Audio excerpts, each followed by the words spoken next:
अगर आप फिट और हेल्दी लाइफ जीना चाहते हैं तो आपको आपके खाना खाने के तरीकों में कुछ बदलाव करने बेहद जरूरी हैं।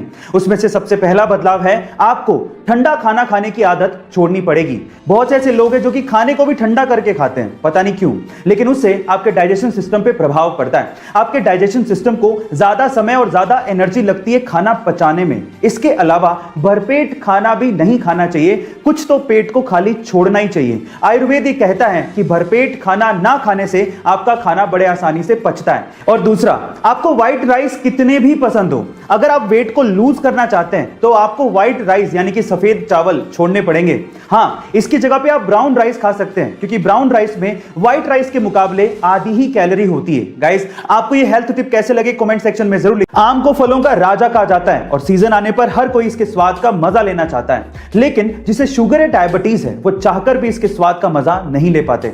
उन्हें अपना मन मारना पड़ता है क्योंकि उन्हें अपनी बॉडी का शुगर लेवल मेंटेन करना पड़ता है। लेकिन शायद अब शुगर के मरीजों को इस बात की चिंता ना करनी पड़े, क्योंकि हमारे पड़ोसी देश पाकिस्तान के कुछ एक्सपर्ट्स ने scientifically modified sugar free mango बना लिए। जी हां गाइस, आप ठीक सुन रहे हैं, शुगर फ्री मैंगो अब मार्केट में आने वाले हैं, जो कि सोनारो, ग्लेन और कैट के नाम से मिलेंगे, जिसमें 4 से 6% ही शुगर का कंटेंट होगा। तो अब शायद शुगर के मरीज आम का मजा ले पाए। गाइस, क्या आपको इसके पहले तक इफेक्ट पता था? और अगर नहीं पता था तो कमेंट सेक्शन में जरूर लिखिएगा। इंग्लिश में ऐसे बहुत से वर्ड्स हैं जिनके बारे में हमें अच्छे से पता नहीं होता, इसी वजह से हम उन्हें गलत तरीके से इस्तेमाल करते हैं। उन्हीं में से 2 वर्ड्स हैं पॉइजनस एंड वेनमस। गाइस, मान लीजिए कि आपने कोई ऐसी चीज खाई है या फिर ऐसा कोई एनिमल खाया है जो कि जहरीला है, जिसकी वजह से आपकी मौत हो गई है। इन दैट केस वो चीज या फिर वो एनिमल आपके लिए है पॉइजनस।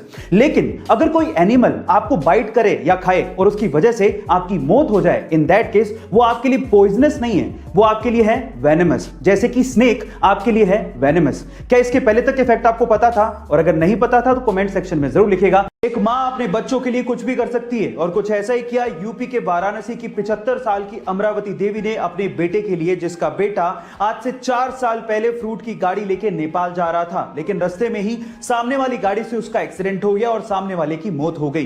तब नेपाल पुलिस ने उस बेटे को पकड़ लिया, लेकिन बेटे का नेपाल पुलिस से यह कहना था कि एक्सीडेंट उसकी वजह से नहीं बल्कि पीछे से आने वाली गाड़ी की वजह से हुआ। लेकिन नेपाल पुलिस ने इसका यकीन नहीं किया और उसे जेल में डाल दिया।